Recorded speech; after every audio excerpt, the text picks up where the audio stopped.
आज आपण बघणार आहोत शेवग्याच्या शेंगाची रस्सा भाजी. काळं मिरची घालून आपण आज शेवग्याच्या शेंगाची भाजी केलेली आहे. तर याची रेसिपी मी तुम्हाला आज दाखवणार आहे. चला मग उशीर न करता आपण याचे साहित्य बघून घेऊयात. तर इथं मी घेतलेलं आहे शेवग्याच्या शेंगाचे तुकडे तुकडे करून त्याला छान चिरून घेतलेले आहेत आणि त्याच्यावरची साल पण काढून घेतलेली आहे. मी साल खूप जास्तही काढलेली नाही, थोडी थोडी काढली आणि थोडीशी ठेवली आहे. पूर्ण काढली तर शेंगा शिजल्यानंतर मग खाता येणार नाहीत व्यवस्थित म्हणून. आणि इथं मी खोबरं किसून घेतलेलं आहे वाळलं, आणि अद्रक लसूणचं पेस्ट घेतलेलं आहे. शेंगदाणे भाजून वाटून घेतलेले आहेत. काळा तिखट घेतलेला आहे आणि मीठही घेतलेलं आहे. इथं मी अद्रक लसूण जे आहे ना फोडणीला घालणार आहे खोबऱ्यासोबत. आणि जे शेंगाचं कूट, काळं तिखट आणि मीठ आहे ना, ह्याला मी एकत्र करून कालवून घेते. इथं याच्यामधल्या गाठी फोडून घ्यायच्या आपल्याला. या काळ्या मिरच्यामध्ये गाठी असतात, त्या गाठी फोडून घ्यायचं आणि आपल्याला इथं थोडंसं पाणी घालून याचं एक मिक्सर बनवून घ्यायचं आहे घट्टसर.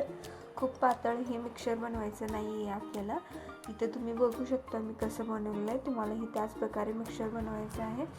आणि शेवग्याच्या शेंगा यामध्ये टाकून घ्यायच्या आणि हे मिक्सर जे आहे ते सगळं शेंगाला छान लावून घ्यायचं आहे. जसं आपण माशाला मसाला लावतो ना, त्याच प्रकारे आपल्याला शेवग्याच्या शेंगाला हे सगळं मिक्सर लावून घ्यायचं आहे. आणि 5 मिनटासाठी हे कडला ठेवायचं आहे आपल्याला. तोपर्यंत आपण फोडणीची तयारी करणार, तोपर्यंत हे मिक्सर याला लावून ठेवायचं. आणि नंतर मी एका कढईमध्ये इथं 2 चमच तेल घेतलेलं आहे. तेल तुम्ही तुमच्या अकॉर्डिंग घेऊ शकता. आणि त्यानंतर मी या गरम तेलामध्ये जिरे टाकलेले आहेत. जिरे तडतडल्याच्या नंतर लगेच आपल्याला त्यामध्ये खोबरं टाकून घ्यायचं आहे. खोबऱ्याला लाल कलर येईपर्यंत छान भाजून घ्यायचं आहे. आणि खोबऱ्याला लाल कलर आला की नंतर मग त्यामध्ये आपल्याला अद्रक लसूणचं मीठही टाकायचं आहे.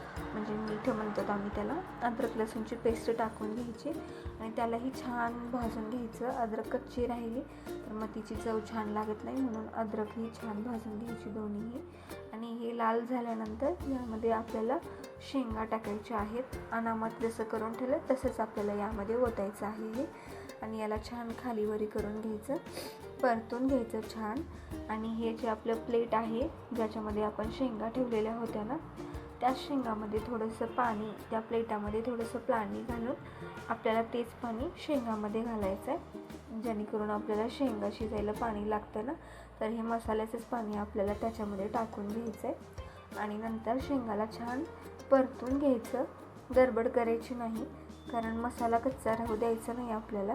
शेंगा काय शिजणारच, पण मसाला पण शिजला पाहिजे आणि छान भाजला पाहिजे तो, म्हणून थोडं वेळ द्यायचा आणि छान परतून घ्यायचं. हे थोडं थोडं पाणी आपल्याला शेंगामध्ये टाकायचं आहे, एकदमच जास्त पाणी नाही टाकायचं. इथं मी टोटलच अर्धा कप पाणी टाकलेलं आहे बरं सुरुवातीला, खूप जास्त पाणी मी टाकलेलं नाही आहे. आणि तसंच शेंगाला खालीवर करून घ्यायचं थोडा वेळ, एक 2 ते 3 मिनिट. आणि मग जेव्हा आपल्या शेंगाला तेल सुटायला लागतं ना, त्याच्यावरती आपल्याला एक झाकण ठेवून एक 5 मिनिटासाठी मंद आचेवर ठेवून टाकायचं शेंगा. अधूनमधून जास्ती वेळेस आपल्याला चेक करायची गरज नाही. फक्त गॅस हा लहान ठेवा, हे लक्षात ठेवा, नाहीतर गॅस मोठा राहिला, पाणी कमी असल्यामुळं सगळा मसाला करपून जाईल. आणि 5 मिनिटाच्या नंतर आपल्याला उघडून चेक करायचं आहे की शेंगा शिजल्यात की नाही ते. एक चाकू किंवा पिन जी काही आहे तुमच्याकडे, तिच्या मदतीनं ह्या प्रकारे असं टोचून पाहायचं आहे की शेंगा शिजल्यात की नाही. खूप जास्तही शेंगा शिजू द्यायच्या नाही, कारण ती चव जाते, मग चव गेल्यासारखी लागते. थोड्याशाने बरंच राहू द्यायच्या शेंगा. तर इथं शेंगा आता शिजलेल्या आहेत. आपण याच्यावरती कोथिंबीर टाकून घेऊ आणि आता आपण गॅस बंद करून ठेवू. शेंगा आपल्याला शिजलेल्या आहेत, भाजी आपली तयार आहे. चला तर मग भेटूया नेक्स्ट व्हिडिओमध्ये. थँक्यू.